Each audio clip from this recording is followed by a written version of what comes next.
Oh my god. Oh my god. Oh my god. Oh my god. Oh my god.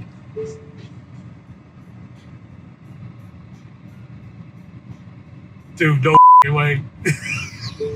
Holy shit. Alright, so we're on the highway. Austin's giving me a ride to pick up the Tesla that I rented on Turo. I'm intrigued by Tesla. I like their stock, I like the company, I like what they're doing. So I want to try the car out, see if they can win me over. And, you know, what better way than to just actually rent one and drive it.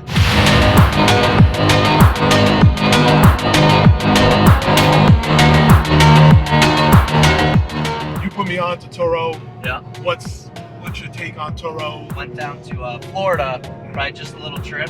And I really wanted to rent like a nicer car, right? Similar to you, right? Experience a Tesla.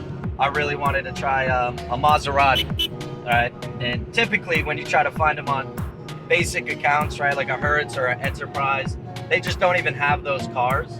Love it. So I like Turo because it's disrupting the rental game, kind of Airbnb of cars. You know, and I thought the app was very easy. Never used it. I set it up. You verify your identity, you put a credit card in, you're in business. In my opinion, well worth the money and experience, right? Especially if you're debating on buying something like a Tesla or something. Instead of just going for it and buying it, and now you're buying a $40,000, $50,000, $60,000 car or more. It's good, right? A few $100 gets you in the door, gets you to drive it. Why the hell not, right? Let's get a Tesla. Let's ball out for a couple days, test drive it, and let's see where it takes us.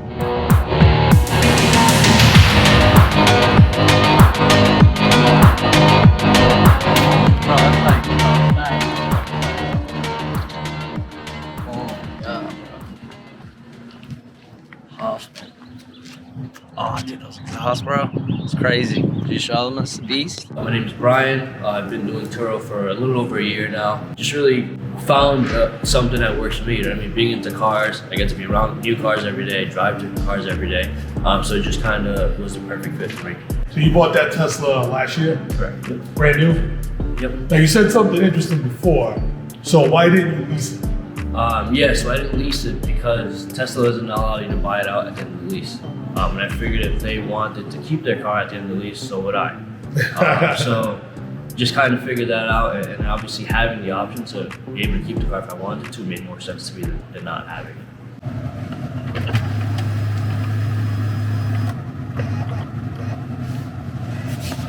I guess, right?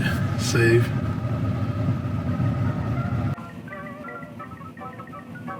Which way do we come in? This way? Maybe we went out that way, yeah. Oh, damn, bro.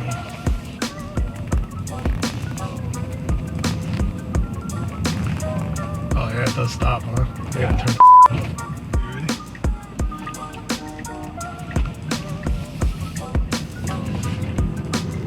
You ready? Fuck. There's no engine noise. Feet, That's turn crazy. right. Where are we going? On 95? Oh, dude, let's jump on the highway. Now turn right.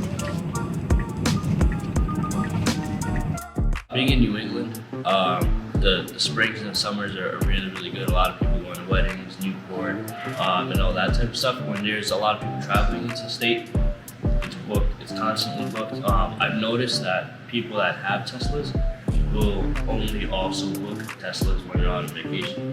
So I get messages all the time, hey, I have a Tesla, I want to rent a Tesla. I already know how it works. And the great guests all the time. It's pretty smooth. Winter time comes, obviously slows down, people aren't traveling as much.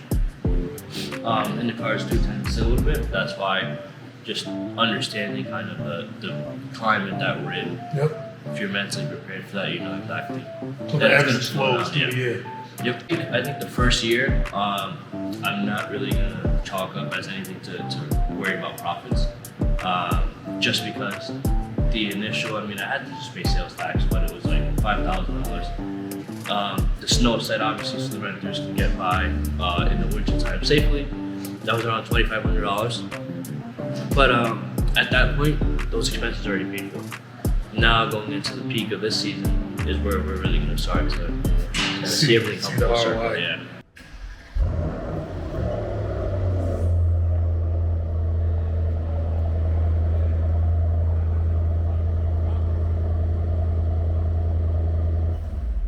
What other cars do you have? So we have a E63 Dope. here, 2019. We have another BMW, an X4 M40. So I kind of got all the cars trimmed out that in case this business did not work, I'd still end up actually enjoying the cars for whatever time I try to have to get rid of them for. So for that, we have an X4 M40, an M3, a G80 M3. We have a lovely Prius over there for the people that just need something that's economical. The GLB, same thing, so something a little bit more economical, but it's gonna have great space for the family.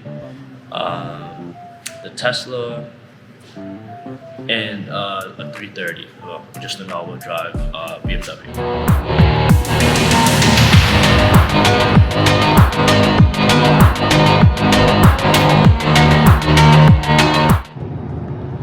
So really, let's talk about how crazy this is.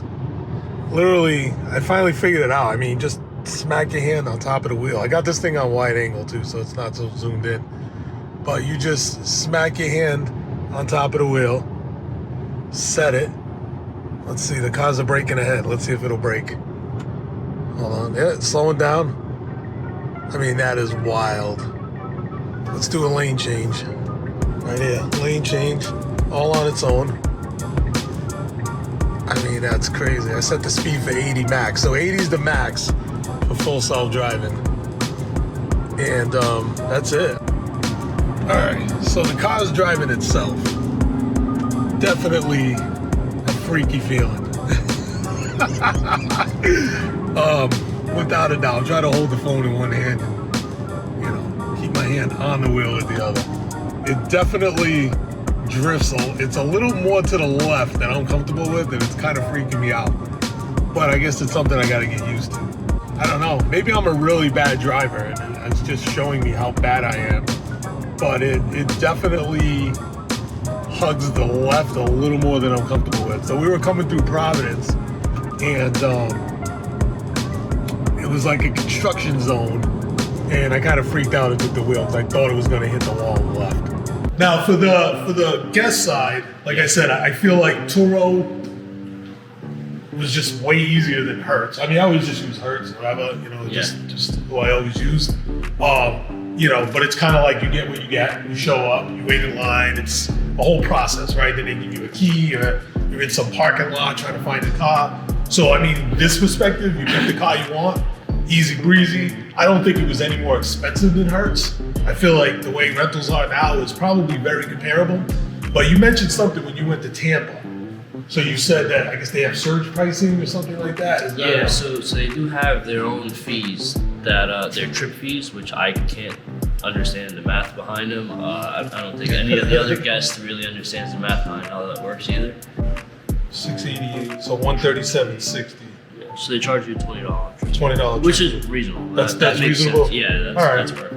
So I feel good now. All right. Yeah. That makes sense. And that's the thing too, like as long as those fees are reasonable, then because you don't want to book a car for $100 a day when by the time you end up paying it's $170 a day with all the fees. Yeah. That makes sense. But like that's really I think one of the downsides. The part about Turo that I really like personally is that you don't get a C300 or similar. Like I've never liked the or similar part. Yes. Like I want to know exactly what I'm booking. And I think that's really the upside of the Turo is like, hey, this is the car, this is the color, this is more or less the condition it's gonna be in. There aren't any tricks and there's no, hey, we had the car but we gave it away. Let us find you something else. Yeah. All right, so we're at the supercharger. It's very simple. I mean, you literally just get out of the car, double tap it like you've seen in 1,000 videos, plug it in, and it tells you what to do. All right, so here's the screen. So right there, we're at 85 miles of range. Battery's pre-conditioned. So I'm gonna go plug it in, and we'll check back in a second. That rental car business model is dead. Like, people want what they want. Yeah. Like for me, it was a test drive. I'm like, all right, I'm gonna spend $900 to drive this thing for 5 days with the insurance and everything. Yeah. But now I get to drive it, I get to experience it. Maybe it's a car I want to buy. I've had one bad experience, not bad at all by the extremes that I see in any major city. But of course it was with the Prius. That's why I tend to buy cars a little bit more expensive. I think it brings a bit of a different crowd that would like to take care of a little bit more. If you get a car for 30 to 50 bucks a day, people aren't really caring that much. But it wasn't anything crazy. Like I've been blessed. That was just like a horrendous smoking violation. Like horrendous. Like I don't know how many boxes of cigarettes they smoked, but it was terrible to the point that like I was like, I'm not dealing with this. I don't know how long this is gonna take me. I just sent it off and had somebody just professionally detail the whole car. Cause like I couldn't. They like burned a hole in the seat with a cigarette. Like it was terrible. But like out of 120 something trips, that's one. So I'm like, I knew I was due. And I was just waiting for it. I was like, hey, I'm due for something. I've seen some crazy stuff, cars in different states, like people swapping out transmissions, like it's wild stuff. But nothing that happens here. That stuff is happening in like Atlanta and like Texas. All these So they're basically taking your car, stealing parts. Yeah. But that happens with anything. Like, I'm gonna rent an Accord so I can swap the Accord wheels into my new old Accord. Like, you know what I mean? It's just a rental business. It's stuff that's expected. Luckily, I haven't had to deal with any of that stuff. No. So we try to figure out, what is the real cost savings to gas, right? So kind of trying to figure it out. So we said, if we think this car could go 30 miles to the gallon, if it was a gas car, we've put 20 miles of electric in at $2.21. So this is definitely a little more expensive supercharger than the one I used yesterday in Stoughton. So for frame of reference, we're at this gas station, $3.79 a gallon, brand new on Post Road in Warwick, Rhode Island. So yeah, look at that. So we put 23 miles in for $2.54. So I really feel like this is an expensive supercharger. Holy cow. 30 miles in, $3.22. So yeah, superchargers, probably not the most efficient way. If you're gonna own this car, you're not really gonna save much, right? We're in Rhode Island right now. I know everything's expensive in Rhode Island, right? We were in Massachusetts yesterday in Stoughton, coming back from Maine. We charged it at the supercharger. I felt like it was about half the price of gas. So using the example, if this was a gas-powered car and it did 30 miles to the gallon, a gallon of gas at this gas station is $3.79. 30 miles of supercharge was $3.22. So you really gotta pay attention to that. It's not the savings maybe that you thought if you're doing supercharger. Now, look, we pulled into the hotel in Maine, valeted the car, and they charged it for free. So, that's free 99. I'm sure at home it's probably more efficient. What's the actual cost of the electricity in this equation? I don't think $3.22 was all electricity. Maybe a quarter of that, and then the rest is the rent and all that. So we're gonna shut this down. So I don't know, there's probably a million ways to do it, but I would say stop charge. All right, and then unlock the charge port. And that's it. You get out, you unplug it. By the time you get back to the car, the door closes. The Model Y Performance, that's the one I was intrigued by. I could actually search it, find it, read the reviews, look at the actual car, and rent it. So to me, that blows anybody away. Yeah, you know what I mean? awesome. And you can go, they got Lamborghinis, they got Ferraris, they got, it's insane. Yeah. So awesome, bro. Hey, great experience. Thanks, brother. Absolutely. And you're also in another business too, aren't you? Yes, real estate as well. Yep. So different office, but solid dude. Yeah. So, good guy. Hopefully we'll do some business together. Let's get it popping. Awesome. All right, guys. Thank you. Take care.